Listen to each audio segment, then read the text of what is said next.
Hello friends, എല്ലാവർക്കും പുതിയൊരു വീഡിയോയിലേക്ക് സ്വാഗതം. ഇന്നത്തെ കഥയിൽ അഖിലിനാണെങ്കിൽ പനി പിടിച്ചിട്ട് കിടക്കുകയാണ്. ആ സമയത്താണെങ്കിൽ അഖിൽ അമ്മയെന്ന് വിളിക്കുന്നുണ്ട്. അമ്മ എന്നോട് പിണങ്ങിയെന്നൊക്കെ പറയുന്നു. അത് കേൾക്കുമ്പോൾ ശ്യാമയ്ക്കാണെങ്കിൽ ഒരുപാട് സങ്കടമാകുന്നു. ശ്യാമയാണെങ്കിൽ ശ്യാമയുടെ അമ്മയോട് പറയുന്നുണ്ട്, അഖിൽ സാറിനെ ഒന്ന് നോക്കിക്കോണം, ഞാൻ ഇപ്പൊ തന്നെ വരാമെന്ന് പറഞ്ഞിട്ട് ശ്യാമ പുറത്തേക്ക് പോകുന്നു. അതിനുശേഷം ശ്യാമ പോകുന്നത് ആനന്ദ നിലയത്തിലേക്കാണ്. അവിടെ ചെന്നിട്ടാണെങ്കിൽ അമ്മയെന്നും പറഞ്ഞ് വിളിക്കുന്നുണ്ട്. വസന്തരാമയാണ് വിളിക്കുന്നത്. ആ സമയത്ത് ഐശ്വര്യ അവിടേക്ക് വരുന്നുണ്ട്. ഐശ്വര്യ ചോദിക്കുകയാണ്, നീ എന്തിനാണ് ഇപ്പൊ ഇങ്ങോട്ട് വന്നതെന്നൊക്കെ. പക്ഷെ ഐശ്വര്യ മൈൻഡ് ചെയ്യാതെ ശ്യാമ അവിടെ നിന്നും അമ്മയെന്ന് വിളിക്കുന്നുണ്ട്.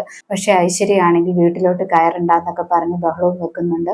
ആ സമയത്ത് അമൃതേട്ടത്തി അവിടേക്ക് വരുന്നു. അമൃതേട്ടത്തി ഐശ്വര്യ വഴക്ക് പറയാണ്, ശ്യാമയ്ക്കും ഈ വീട്ടിൽ അവകാശമുള്ളതാണ്, അതുകൊണ്ട് അവളെ തടയാൻ പറ്റില്ല എന്നൊക്കെ പറയുന്നു. ശ്യാമയോടാണെങ്കിൽ അമൃതേട്ടത്തി അകത്തേക്ക് പോകാനെന്ന് പറയുന്നുണ്ട്. ആ സമയത്താണെങ്കിൽ വസുന്ധരാമ്മ അവിടേക്ക് വരുന്നുണ്ട്. ശ്യാമയെ കാണുന്നതും വസുന്ധരാമ്മ ചോദിക്കുകയാണ്, നീ പാലുകാച്ചലിന് വിളിക്കാൻ വേണ്ടി വന്നതാണോ? നീ പറഞ്ഞിരുന്നുവല്ലോ എൻ്റെ മകനാണെങ്കിൽ ഇവിടുത്തെക്കാട്ടിൽ വലിയ വീട് പണിയുമെന്നൊക്കെ. 2 ദിവസം കൊണ്ട് അത് നിന്നെ കൊണ്ട് സാധിച്ചോ എന്നൊക്കെ ചോദിക്കുന്നു. ആ സമയത്ത് ശ്യാമയാണെങ്കിൽ കരഞ്ഞുകൊണ്ട് നിൽക്കുകയാണ്. വസുന്ധരാമ്മ വീണ്ടും പറയാണ്, എൻ്റെ മകനാണെങ്കിൽ ഒരുപാട് കഷ്ടപ്പെടുന്നുണ്ട്, പച്ചക്കറി കടയിൽ പോയിട്ട് ചൂടും വെയിലും കൊണ്ട് ഒരുപാട് കഷ്ടപ്പെടുന്നുണ്ട്. എല്ലാം നീ കാരണമാണ്, നീ ഒരുത്തി കാരണമാണ് ഇതൊക്കെ സംഭവിച്ചത്. ഒന്നും വേണ്ട, കുറച്ച് നല്ല ഫുഡെങ്കിലും നിന്റെ വീട്ടിൽ കിട്ടുന്നുണ്ടോ എന്നൊക്കെ ചോദിച്ചിട്ട് ശ്യാമയെ കുറ്റപ്പെടുത്തുകയാണ്. ശ്യാമ എപ്പോൾ പറയണം, ഞാൻ അമ്മയെ വെല്ലുവിളിച്ചിരുന്നു, അമ്മയെക്കാട്ടിൽ കൂടുതൽ സ്നേഹം ഞാൻ അഖിൽ സാറിന് കൊടുക്കുമെന്ന്. പക്ഷെ എനിക്ക് അത് പറ്റിയില്ല, അമ്മയുടെ സ്നേഹത്തിന് പകരം വേറെ ഒന്നുമില്ല എന്നൊക്കെ പറയുന്നു. ഇപ്പൊ അഖിൽ സാറിനാണെങ്കിൽ പനി പിടിച്ച് കിടക്കുകയാണ്. അമ്മയെന്ന് പറഞ്ഞ് കരയുന്നുണ്ട്. അമ്മ എത്രയും പെട്ടെന്ന് അങ്ങോട്ട് വരണമെന്നൊക്കെ പറയുന്നു. വസുന്ധരാമ്മയ്ക്കാണെങ്കിൽ അത് കേൾക്കുമ്പോൾ ഒരുപാട് ഷോക്കാകുന്നു. ശ്യാമയാണെങ്കിൽ അവിടെ നിന്നും പോകുന്നുണ്ട്. ശ്യാമ പോയതിനു ശേഷം ഐശ്വര്യയാണെങ്കിൽ വസുന്ധരാമ്മയോട് പറയുന്നുണ്ട്, ഇതൊക്കെ അടവാണ്, വിശ്വസിക്കരുതെന്നൊക്കെ. വസുന്ധരാമ്മയാണെങ്കിൽ പൂജാമുറിയിൽ പോയിട്ട് അഖിലിനു വേണ്ടി പ്രാർത്ഥിക്കുന്നുണ്ട്. പിന്നീട് കാണിക്കുന്നത് ശ്യാമ വീട്ടിലേക്ക് വരുന്നു.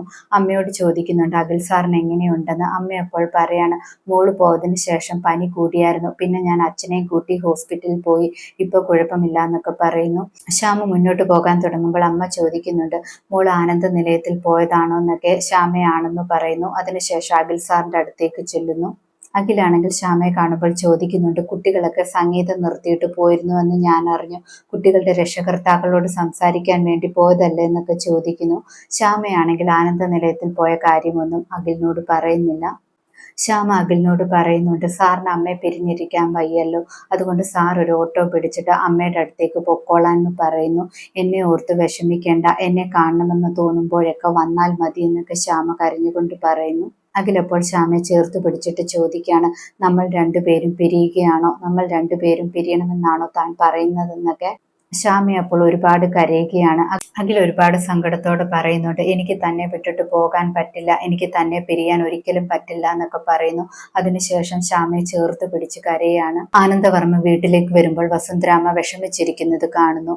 ആനന്ദവർമ്മ അപ്പോൾ പറയുന്നുണ്ട്, ഞാൻ ശ്യാമയെ കണ്ടിരുന്നു, കാര്യങ്ങളെല്ലാം അറിഞ്ഞു, അഖിലിന് പനിയാണല്ലേ, താൻ പോകുന്നില്ല എന്നൊക്കെ ചോദിക്കുന്നു. വസുന്ധരാമ്മ അപ്പോൾ ശ്യാമയെ കുറ്റപ്പെടുത്തുകയാണ്, അവൾ ഇവിടെ വന്നിട്ട് എൻ്റെ അഖിൽ മോനെ കുറിച്ച് വിശദമായിട്ടൊന്നും പറഞ്ഞില്ല എന്നൊക്കെ പറയുന്നു. ആനന്ദവർമ്മ അപ്പോൾ പറയണം, താൻ കൂടുതൽ വാശിയെടുക്കാതെ, തൻ്റെ മനസ്സ് വിഷമിപ്പിക്കാതെ, അഖിലിനെ കാണാൻ പോകുന്നുണ്ടെങ്കിൽ പോകാനെന്നൊക്കെ പറയുന്നു. പിന്നീട് അഖിലിനാണെങ്കിൽ ശ്യാമ ഫ്രൂട്ട്സ് കൊടുക്കുന്നുണ്ട്. അഖിലാണെങ്കിൽ മതിയെന്ന് പറഞ്ഞിട്ടും ശ്യാമ നീട്ടിക്കൊണ്ടിരിക്കുകയാണ്. അതേസമയം ശ്യാമയാണെങ്കിൽ വസുന്ധരാമ്മ പറഞ്ഞ കാര്യങ്ങളെല്ലാം ചിന്തിക്കുകയാണ്. ഞാൻ കാരണമാണ് ഈ അമ്മയും മകനും പിരിഞ്ഞിരിക്കുന്നതെന്നൊക്കെ ഓർക്കുന്നു. അഖിലപ്പോൾ ചോദിക്കുന്നുണ്ട്, ശ്യാമ ഏത് ലോകത്തിലാണെന്നൊക്കെ.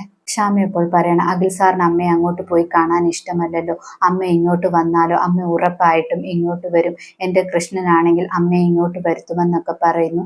സാറാണെങ്കിൽ ഇതുവരെ അമ്മയെ മനസ്സിലാക്കിയിട്ടില്ല എന്നൊക്കെ പറയാണ്. അഖിലപ്പോൾ പറയുന്നുണ്ട്, ശ്യാമ നടക്കുന്ന കാര്യം എന്തെങ്കിലും പറയാനെന്നൊക്കെ. ശ്യാമ അപ്പോൾ വീണ്ടും പറയുന്നുണ്ട്, അമ്മയുടെയും മകന്റെയും സ്നേഹം സത്യമാണെങ്കിൽ ഉറപ്പായിട്ടും നിങ്ങളെ രണ്ടുപേരെയും കണ്ണൻ ഒന്നിപ്പിക്കുമെന്നൊക്കെ.